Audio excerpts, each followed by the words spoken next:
Good afternoon, ladies and gentlemen. If you could take your seats, please.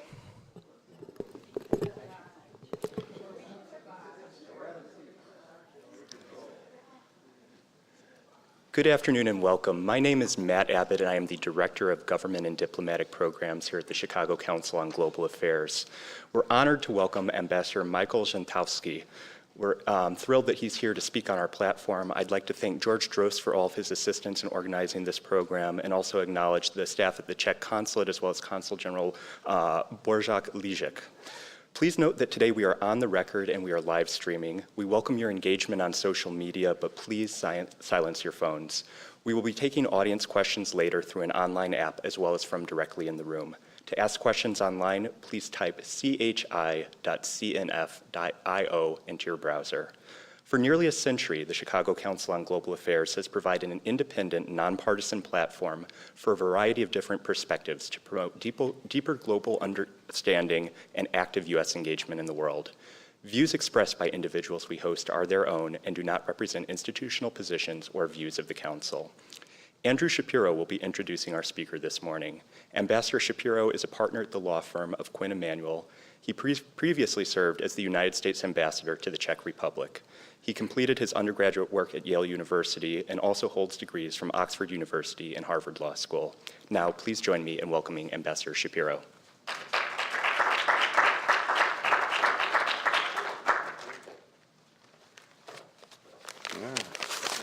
Thank you very much. It's a pleasure and an honor to be here to introduce not only a great man, but also a great friend, Michal Zhentowski. I first met Ambassador Zhentowski a few years ago, just after I had started my term as the U.S. Ambassador in Prague, but it wasn't in Prague. I met him in Washington at celebrations to commemorate the 25th anniversary of the Velvet Revolution. I think many of the people in this room were actually there in Washington. It was a warm and memorable time, and Michal Zhentowski is a perfect person to be present at events like that because he was present, as they say, at the creation. Now, since his time as a student and dissident, he's had some of the best postings you can imagine in the world. He served as the ambassador in the United States, the Czech ambassador in Israel and Tel Aviv, and the Czech ambassador to the UK.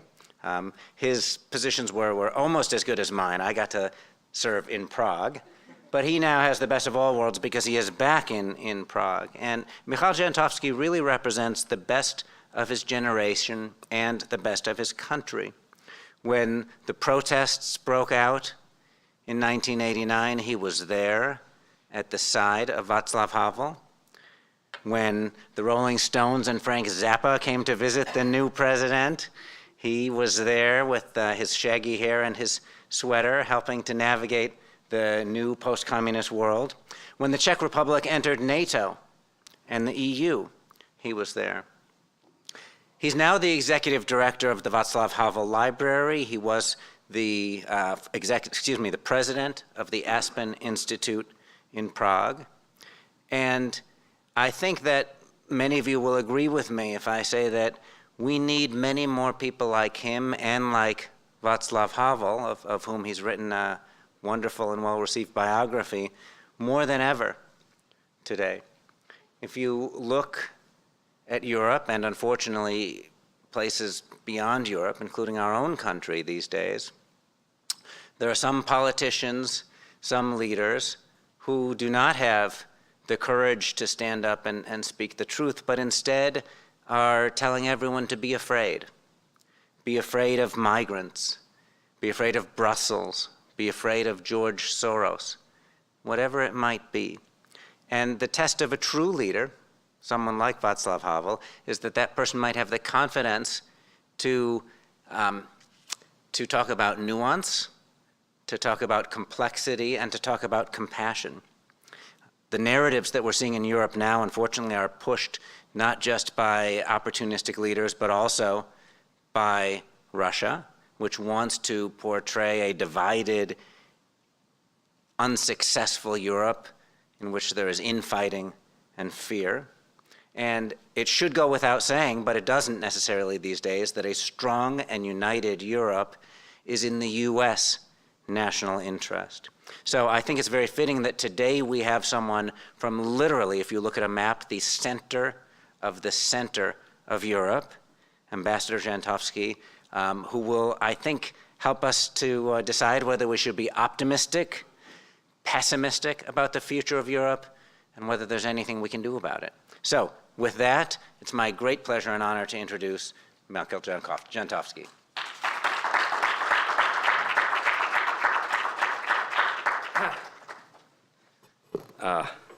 Thank you, Ambassador Shapiro. Thank you, Andrew, for this introduction. By the way, the Rolling Stones are going to be back in Prague on the 4th of July. So if you want to celebrate the Independence Day by coming over, we'll get you a freebie. Ladies and gentlemen, it's great to be back in the Council on Global Affairs. I was here, I think, about 25 years ago when I first spoke to the Council, and as a reward, I was treated to a Bulls basketball game with Michael Jordan and Scottie Pippen and the rest of them. And I'm sure I gave a memorable speech that day, but of the two events, I remember the latter much better. Now, I'll try to say a few words about the Czech-American and Euro-American relations in this age, but if I'm going to do that, I will need my iPad, and I'm addicted to those things, and since I can't read my own handwriting, it's what I do. Okay. Now, last week in Prague, I was asked to moderate a panel at a conference on the centennial of the Czech-American relationship since the birth of modern Czechoslovakia at the end of the First World War. The immediate occasion for the conference was the visit to Prague of Paul Ryan, the Speaker of the House of Representatives, and the highest-ranking US official to visit the Czech Republic since President Obama's visit in 2010. And Paul Ryan gave the keynote speech at this conference last week. But the title of the panel which I chaired read, "Is there a place for the US in Europe today?" It is a strange question and quite a sobering thought. It should be, some of us would say, a no-brainer, but alas, it is not. And the first thing to keep in mind, obviously, is that the question cuts both ways, as it is equally valid to ask, is there a place for Europe in the United States today? And it is perhaps not that the relationship between the United States and Europe is so bad, but rather that is not much in evidence. There is insufficient understanding and quite a few misconceptions of what is happening on the other side of the Atlantic. And there is even an occasional outbreak of schadenfreude of the type, look what is happening across the pond, before one or the other side realize they are in no position to cast stones. On the face of it, nothing terrible is happening. The US remains Europe's most important political, trading, and military partner by far, and the same thing largely holds the other way around. NATO remains the cornerstone of the North Atlantic defense and has been symbolically recognized as such by President Trump's attendance at the NATO summit last year. The United States showed its solidarity with Europe by imposing a series of sanctions against Russia in reply to its continuing illegal acts of aggression, cybercrime, and attacks on groups and individuals abroad, both in Europe and here. The Trump administration exempted the Europeans, temporarily mind you, from the tariffs it recently imposed on steel and aluminum imports. None of this is to be frowned upon, and yet it is rather little compared to the promise and the potential of the relationship a quarter of a century ago. After 1989, US and Europe set out together to remove the barriers of the Cold War and to make once and for all the world safe for democracy. Together, they helped the newly liberated nations in Central and Eastern Europe, including mine, to build democratic systems, market mechanisms, and modern militaries, and invited them to join the fold of Western nations, including organizations such as the North Atlantic Alliance and the European Union.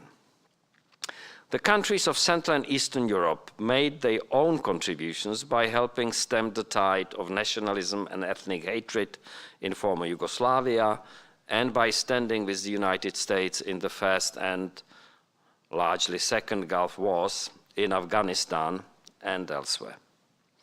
Since those years, however, this awareness of strategic partnership has weakened considerably.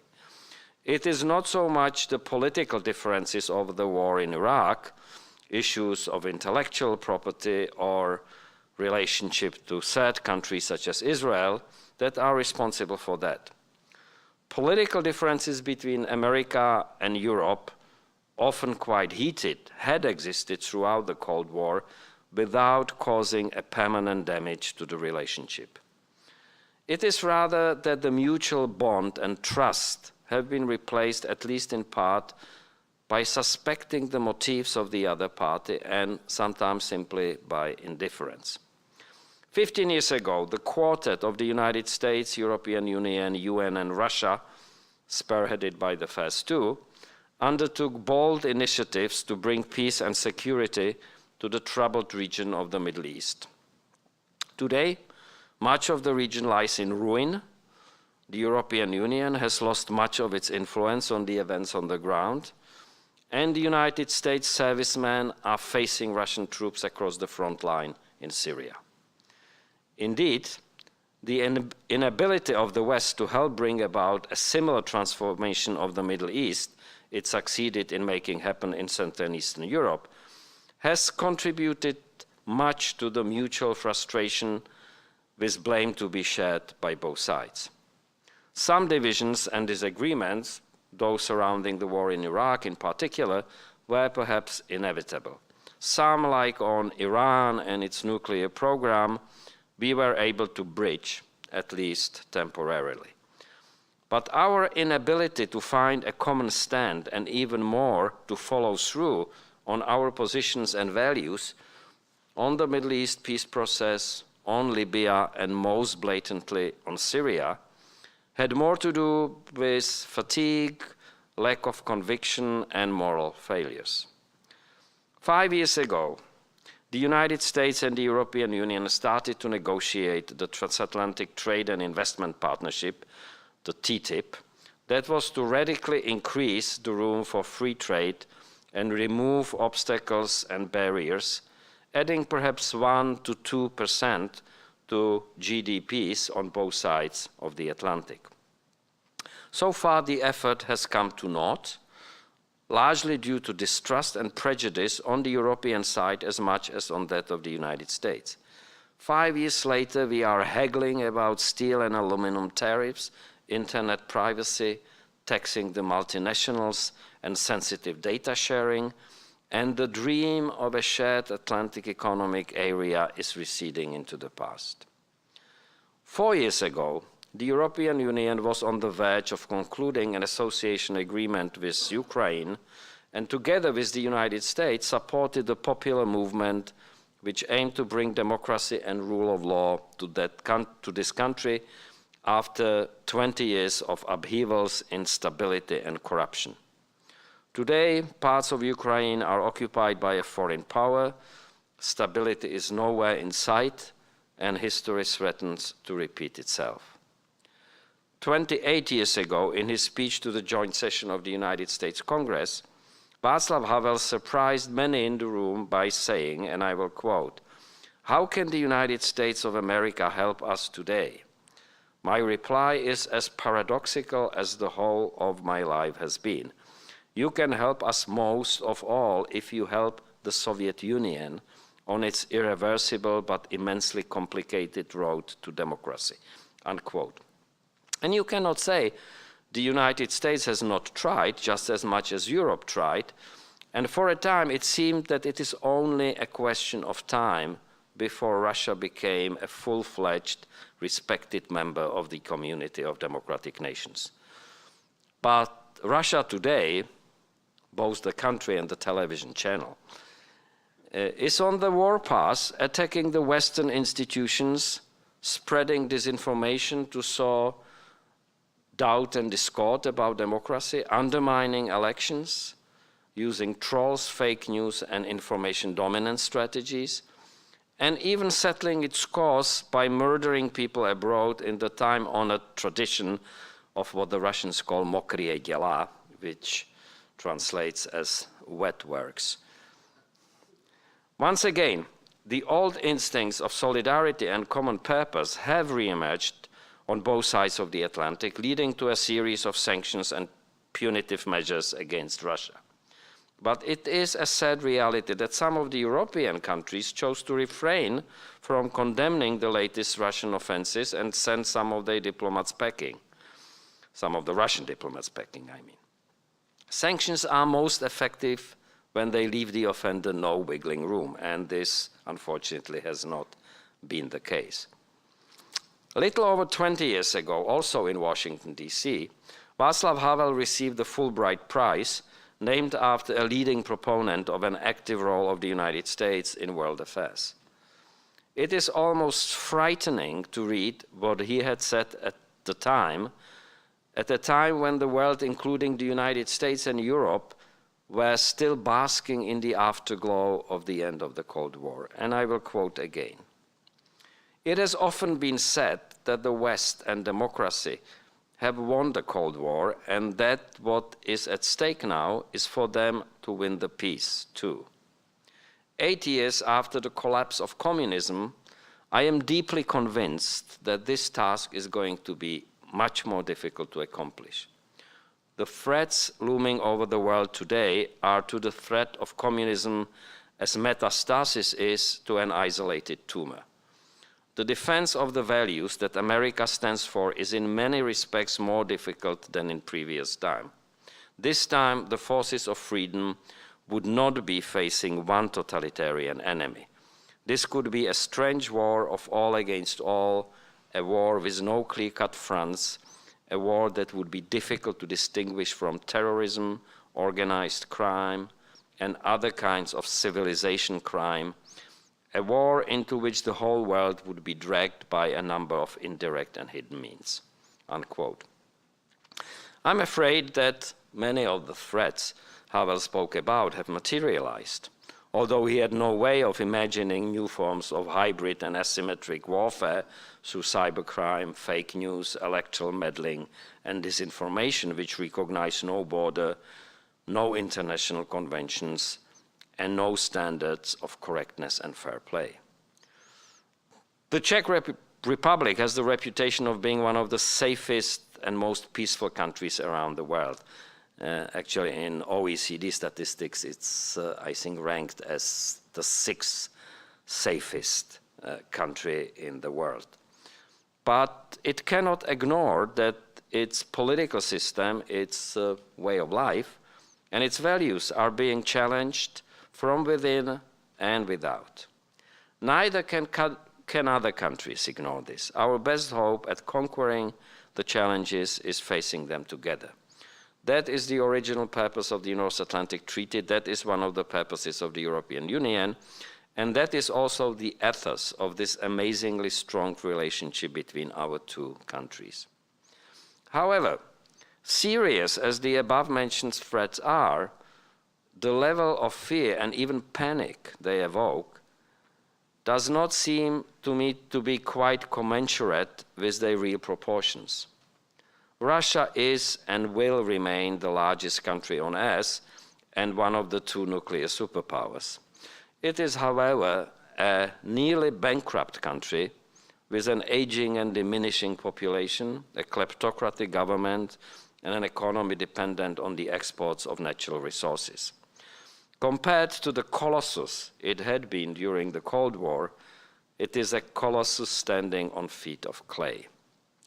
ISIS may be unequaled in feats of cruelty, hatred, and wanton destruction, but it is basically a band of blood-crazed brigands, no match for the joint forces of the civilized world.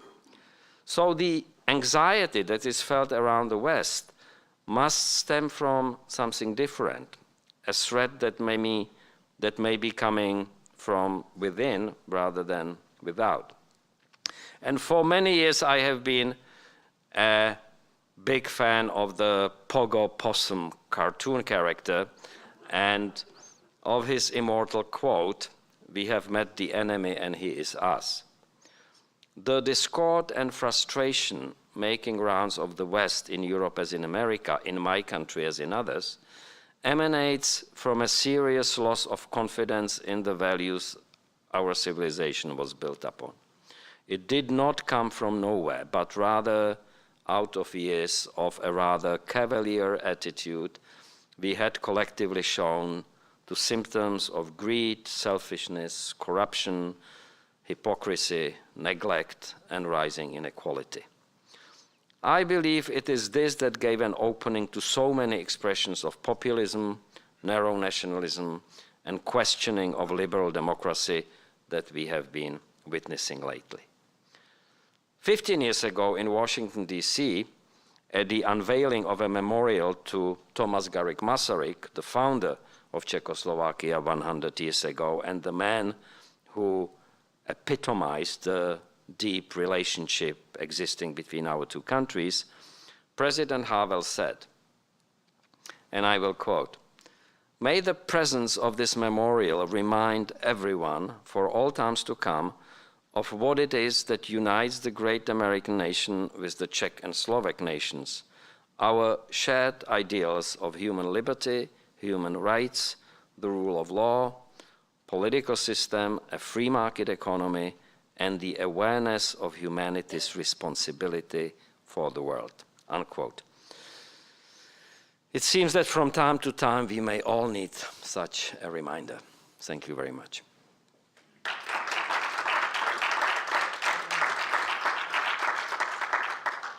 Very much, Ambassador Jantovsky. We have time for some questions from the audience now. If you do have a question, please raise your arm and a member of our staff will bring a microphone to you once I've acknowledged you. For our online audience, you can submit your questions by typing chi.cnf.io into your browser. We'll start off with one of the questions from our online audience. What advice would you give the current administration in America on managing relations with Russia?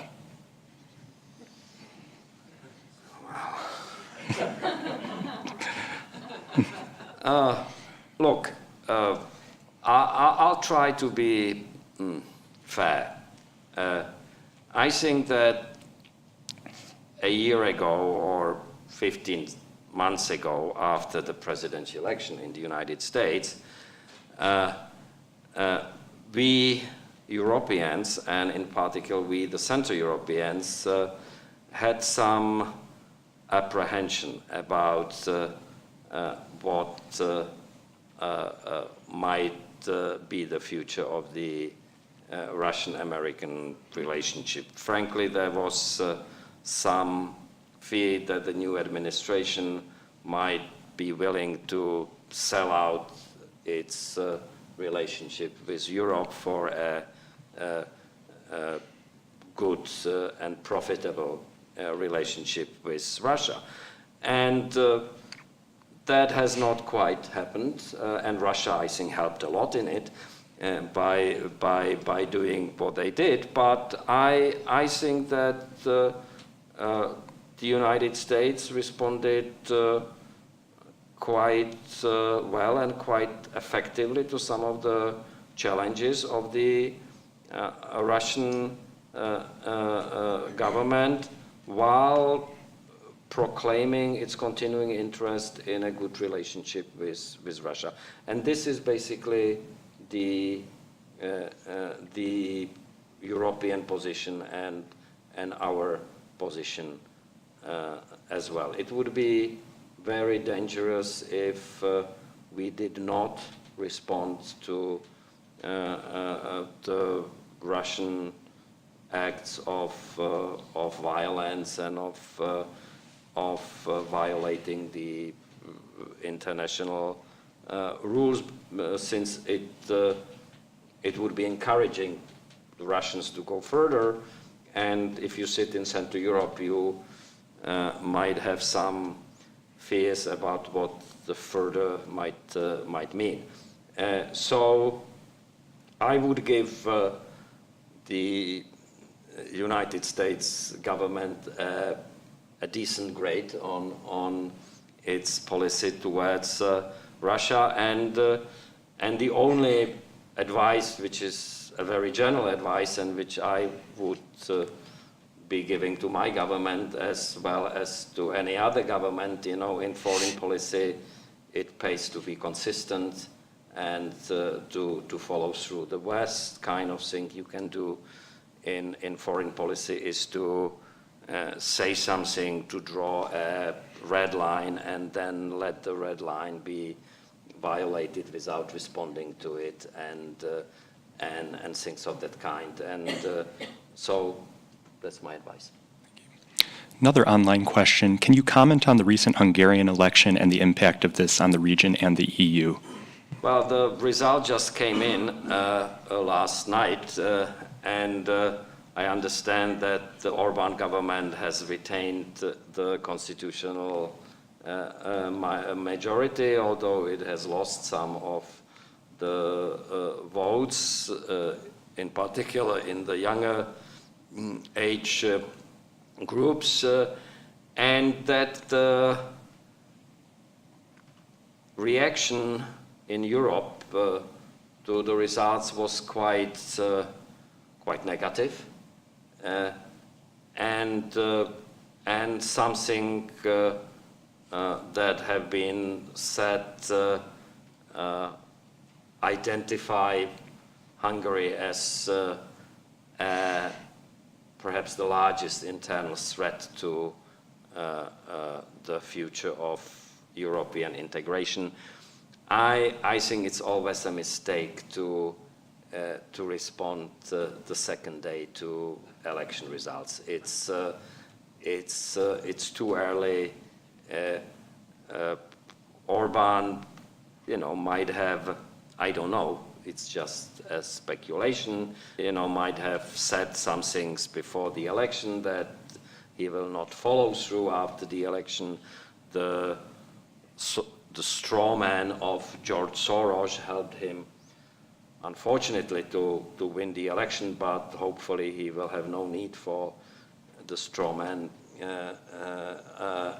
in the future. And I go to Hungary from time to time, and there are things that disturb me when I go there. There is, and when you speak to the people, they confirm the impression. There is a sense of fear, of what might happen to you if you are, too outspoken, too oppositionist, etc., etc. And of course, that's a no-no in a liberal democracy. And it is also apparently true that there is a group of individuals around Viktor Orban that sees its aims as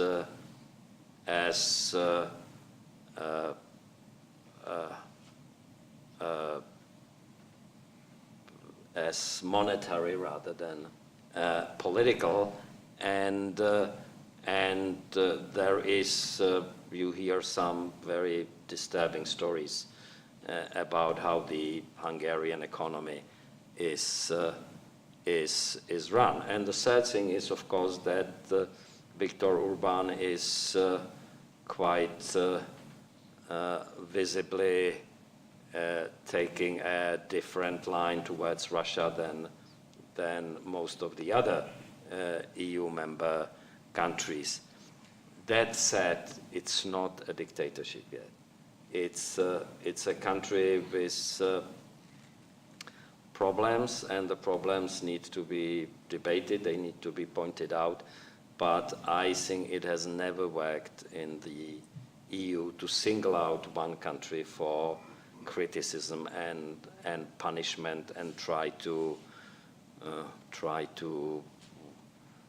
isolate it or make an example out of it. It didn't work with Austria when the Haider party,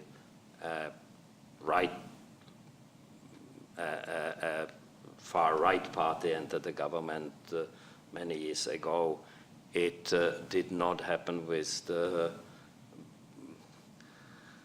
EU rhetorics, some of the EU rhetorics on the UK before the referendum on the Brexit. And you know, fair is fair. I am very concerned today when I look at what is happening in Spain, in Catalonia, and the line that the Spanish government is taking to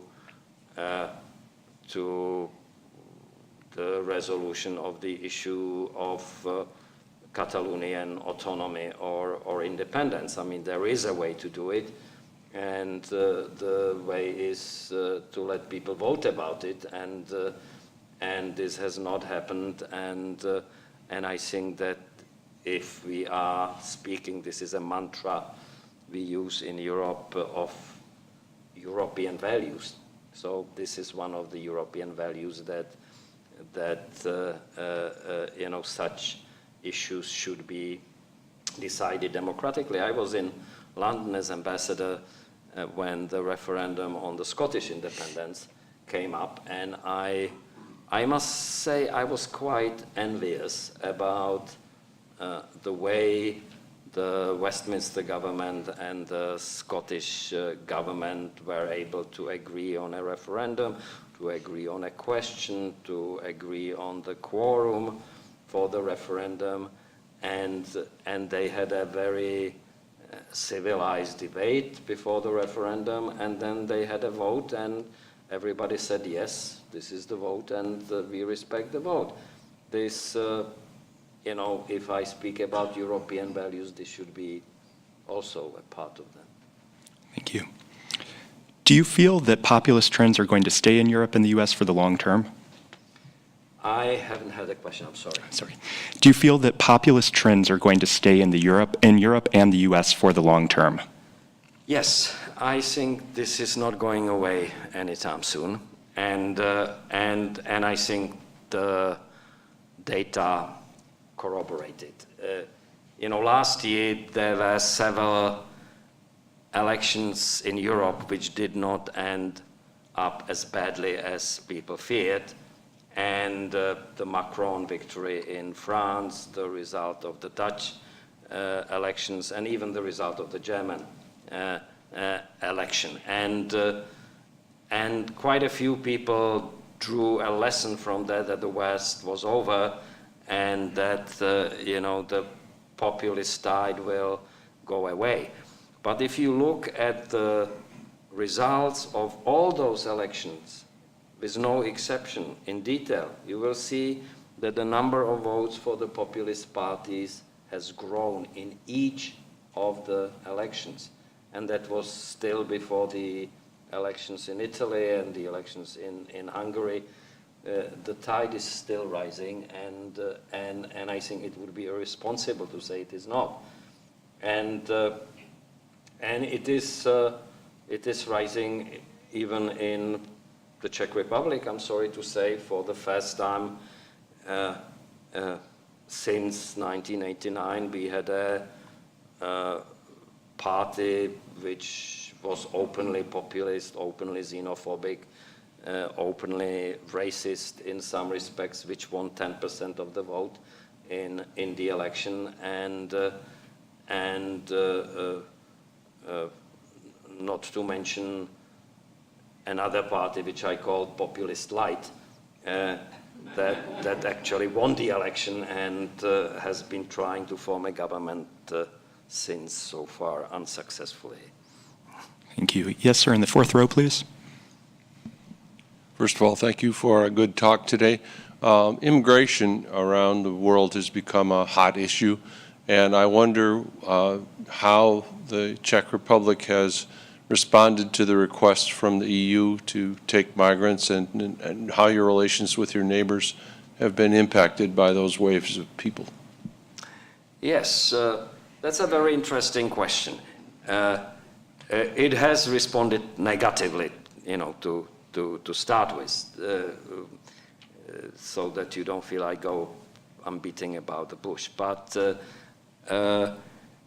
it's a complex thing. There are about 500,000 foreigners living in the Czech Republic, which is 5% of the population, which is exactly the EU average. Meaning that we apparently have not too many problems with foreigners living among us, but it is true that most of those foreigners are Russians and Ukrainians and Belarusians and Vietnamese. We have a large Vietnamese community, and they present not too many problems to people even in their minds. So the problem is obviously, and I will say the word, with Muslims, and who comprise a vast majority of the recent wave of immigration to Europe. And there are some, no, not excuses, but mitigating circumstances on that. Unlike countries in Western Europe, we have had, as a country, we have had no historical experience with Islam, none whatsoever. I mean, the immigration into the Iberian Peninsula stayed far away. The Ottoman Empire inroads to Central and Eastern Europe was stopped before Vienna, so they never crossed the Danube, and we're not a seafaring nation, having no sea, and we not a former colonial country, having had no colonies. So the experience is extremely limited, and it is psychologically, it is true that people often fear most what they know the least, and this is the immigrants from Islamic countries. And then there is the additional issue with how the problem was handled by the European Union, to which all the Central European countries, not just the Czech Republic, resisted and actually revolted. It was done through quotas, and apparently, people in countries who have had never such an experience did not get the finer context of the problem. But if you grew up in a country like I did, when there were quotas after you graduated from school that sent you to work to the coal mines or to the steel works or wherever the government thought that you were needed, it was a form of indenture in reality. So quotas is something that instinctively we react against, and it's also a legal question for the European Union, because we have in the EU, under the rules of the European Union, we have a shared asylum policies, but we have not shared immigration policies. immigration policies are technically still the prerogative of the national governments. And of course, the way it was handled at the height of the immigration wave by the EU, to a certain extent, confused the outlines of what was asylum and what was immigration, and that made the problem even worse. That said, I want to add one last thing, and that is, it is a part, in my mind, of our European values and of what we stand for, to help people who flee away from hunger, from war, from violence, and they are the refugees proper. And on that, I think, for all the reasons I just listed, the Czech government and other governments in Central Europe have not done their job properly and should have done much more. Thank you. Another online question: how should the U.S. and European countries protect their democratic and electoral systems in the face of meddling by other countries? If I knew that,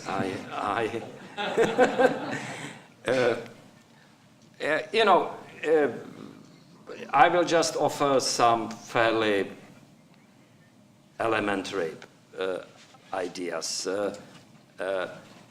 Much of the meddling has been done over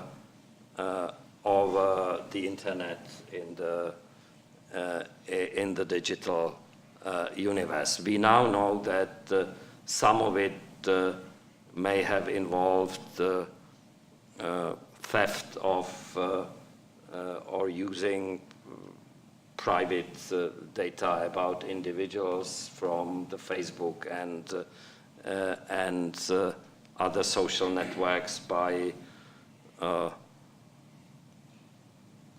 commercial groups such as the Cambridge Analytica, which, however, have now, I believe, have been shown to have close ties with Lukoil, the Russian oil company, and that also gives it a political tinge. So one of the ways to offset that, of course, is to strengthen the checks against this happening on the social networks, and to fine or punish networks that do not that behave irresponsibly in preserving the data about their clients. But the other factor is maybe more complex still. I mean, we know that much of the disinformation and propaganda is spread through messages on the social networks from individuals or alleged individuals, and we don't know if they are real individuals, if they are trolls, or if they are perhaps bots, and artificial intelligence type of creatures. And in this way, there is no way to control the damage and call them to responsibility, etc., etc. And I have a fairly radical view about that. I believe that everybody who's using the internet should identify himself. There's I see no social values in anonymous messaging on the web, and I see a large potential harm. Yeah, we go to the bank, we identify ourselves. We go to the airport, we identify ourselves. We go to the internet, we should identify ourselves. It's technically, it's not complex. some people, the libertarians, will not like it, but I think it would prevent a lot of this from happening. Thank you. In the third row, please. It seems to me that the immigration problem of Muslims in Europe is, to a large extent, a direct result of the Second Iraq War, which was instigated largely from the U.S. And yet I never read I don't read anything that gives me the impression that Europe is blaming us for the immigration problem. And since, you know, it's an opportunity for me to ask somebody who's actually in Europe, maybe behind closed doors, do you throw things around complaining about the U.S. involvement in the Iraq War, which is, and you're paying the price for it, or am I off base? Well, I'm not sure whether I understood the question correctly, but I mean, the latest wave of immigration to Europe in 2015, 2016 was largely a consequence of the war in Syria. I mean, Iraq is also indirectly involved in that,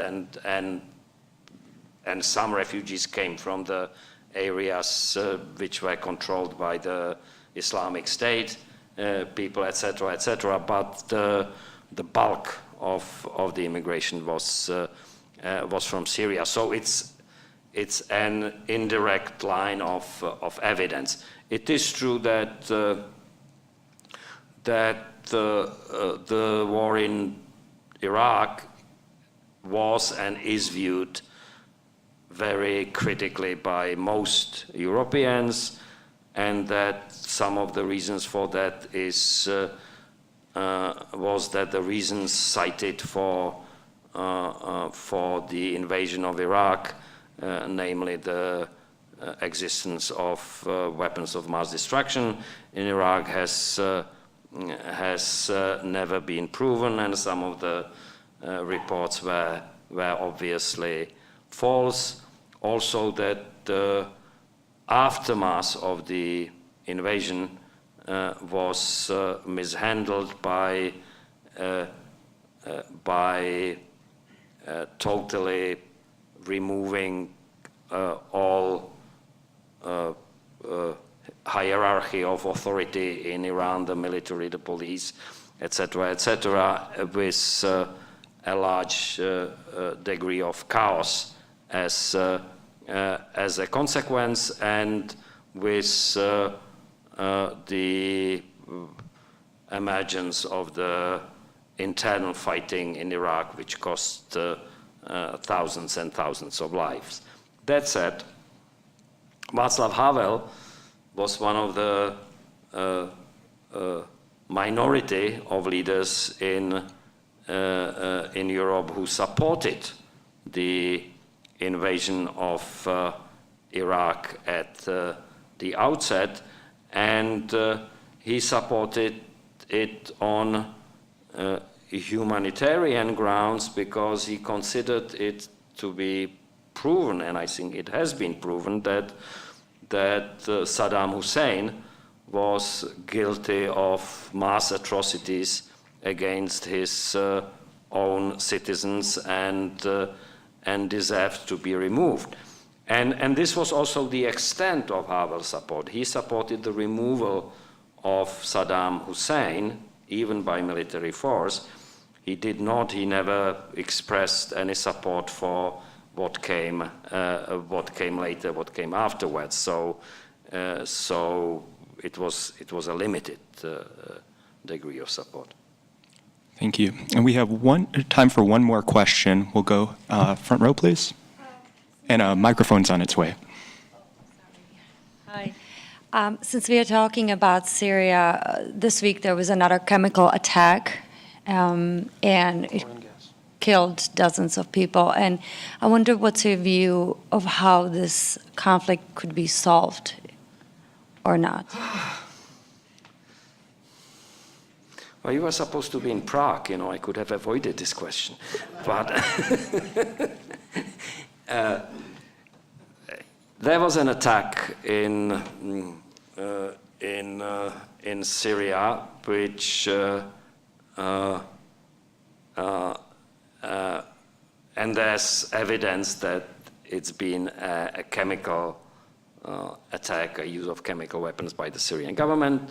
The Syrian government denies it. The Russian government, Minister Lavrov just went on record a few hours ago to say it was a provocation and that it never happened. And even in the media, as I was coming here, even in the media back home, there has been some hesitation about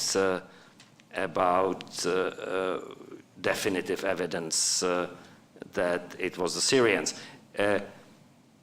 So, you know, we should probably insist, and we, you know, I think we must insist that the incident is investigated, and that the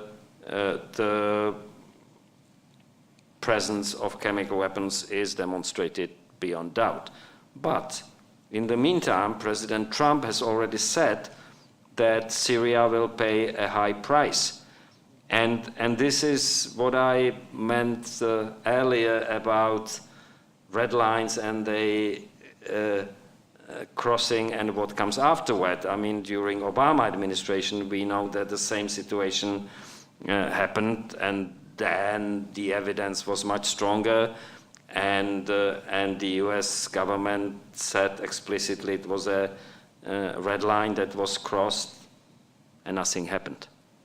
You know, and as a diplomat, I'm very about this. I mean, either you don't call it a red line, and then you try to handle it somehow, or you call it a red line, and then you must do something. And now Trump said there will be a price, and people will be asking what the price will be.